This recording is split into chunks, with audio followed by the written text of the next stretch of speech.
Hello, my name is Mrs. Norris, and this is my Module 5, Understanding My Community. I live in Nevada.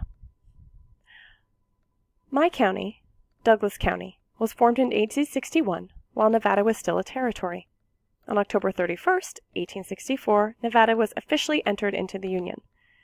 We have special Nevada Day Halloween days at school now, but when I was growing up, we had Halloween off from school. I liked that. It made us unique. But nowadays, kids go to school and have costume parties and have learning centered around Nevada Day learning. Douglas County is considered Nevada's garden spot, as it is a lush valley, rich with many manner of food, animals, and plants, however not citrus, due to the freezing. There is much open space in Nevada, and we like our space. Many people in Douglas and other small communities have space, so much so that kids grow up with pocket knives for protection and use them for whittling a skewer from the willow tree for your recently caught fish. Students at the small community schools know that if they accidentally forget to leave their pocket knives at home, they may have the school office hold it, with no punishment, until the end of the day. No permit is required in Nevada to openly carry a firearm. Anyone 18 and older who can legally possess a firearm may openly carry virtually anywhere in the state. Minors are not permitted to carry firearms openly outside of very narrow activities such as hunting. Douglas County is huge for its celebrations and community parades for many holidays, such as the 4th of July celebration in Genoa, Nevada, the Christmas candle lighting at 2 parks. We are also famous for cowboy poetry and the candy dance.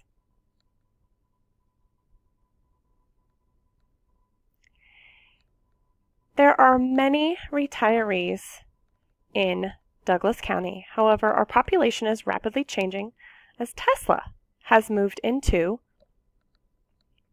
the area. And there is talk about a Googleplex also moving into our area. We used to have multi-track schools, but because of unpopularity with parents, students, and teachers, and administrators, multi-track has been put to the wayside. Schools were enlarged with grant money and bond money, and now that our enrollment is showing a small decline, some of our elementary schools have empty classrooms. However, most of our classrooms are crowded, nearing 30 or more. The Gardnerville average education reached is highest with high school, followed quickly by at least one or more year of college. There are more females in Gardnerville by a couple hundred, and the median resident age is 49 years old. We have a majority of Europeans here in Gardnerville. However, our Hispanic population is increasing. Schools are responding quite well and creating, at my site alone, 4 jobs related to ESL services. Interesting to note that people in Gardnerville receive most of their news from our nearest, biggest little city, or Reno. Our town does have 2 of its own newspaper offices, and most residents receive the paper or have access easily, as they are provided at many businesses.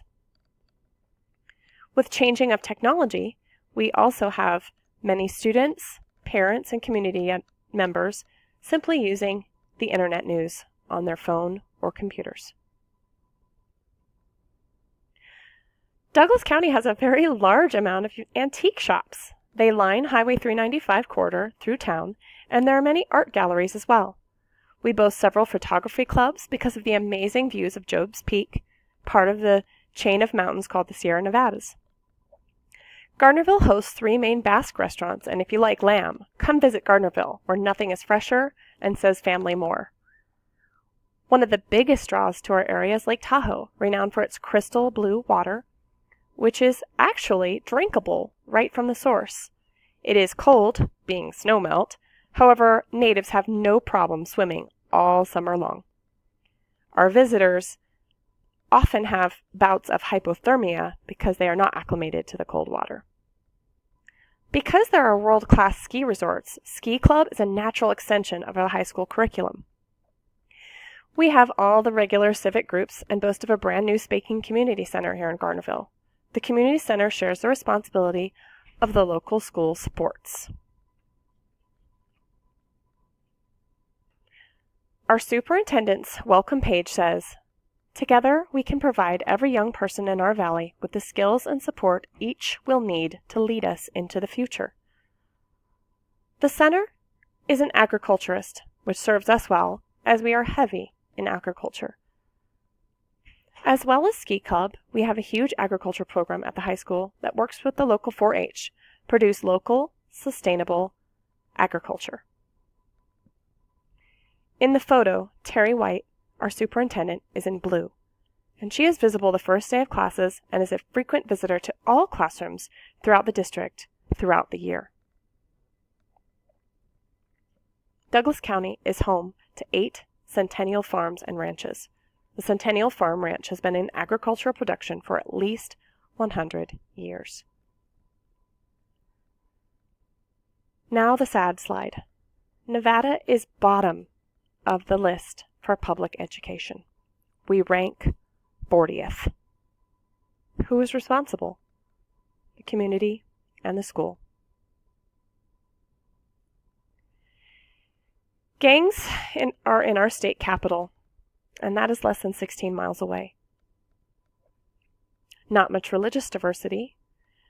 More disturbing to me, from my research, is that only 30% are even claiming to be religious. Each year, students at my site are asked to fill out an anonymous survey about how they feel about the teachers at our school and their safety.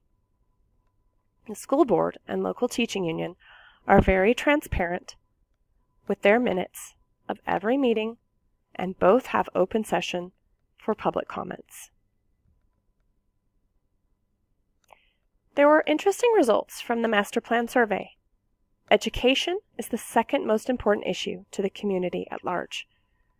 I know Terry White, our superintendent, will be excited to have the opportunity to provide further questions and possible committees to answer to the call of the community. Because of this class, I may be willing to contribute to that exciting improvement. Nevada should, after all, have #1 education in the union.